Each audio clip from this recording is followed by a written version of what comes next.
கரூர்ல தளபதி விஜய் நான் பேசுறதுக்காக சின்ன இடத்தையும் கொடுத்துட்டு கடைசியா அந்த கூட்ட நெரிசல் 40 பேர்கிட்ட இறந்து போன கையோட அது இறந்து போனதுக்கு காரணம் தளபதி தான் சொல்லிட்டு எல்லாத்தையும் அவர் பக்கத்து திருப்பி விட்டாங்க.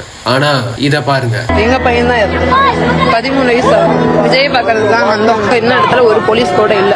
50 பேருக்கு மேல 50 பேர் விழுந்து கிடக்குறாங்க. யாரை தூக்குவாங்க சார்? யாரையும் தூக்கல. ஏன் நீங்க பாதுகாப்பு கொடுக்கல? எங்களுக்கு அது பதில் சொல்லி ஆகணும்.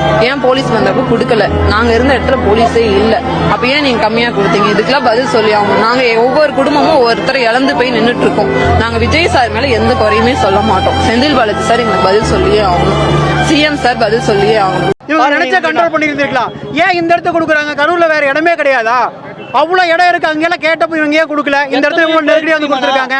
நாங்களும் பாக்குறோம், எங்க இருந்து அந்த ரவுண்ட் இடத்துல இருந்து அவ்வளவு கிரௌடு, எல்லா கிரௌடும் இங்க வந்தது. போலீஸ் நினைச்சா அப்படி எப்படி நிறைய பேருக்கு தடுக்க முடியும். இதே சிஎம் சார் வந்தாரு எவ்வளவு கட்டுப்பாடு பண்றாங்க.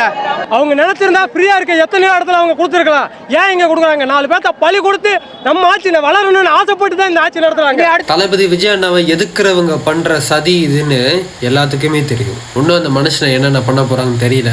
ஆனா தளபதி உண்மையான நல்ல மனுஷன்.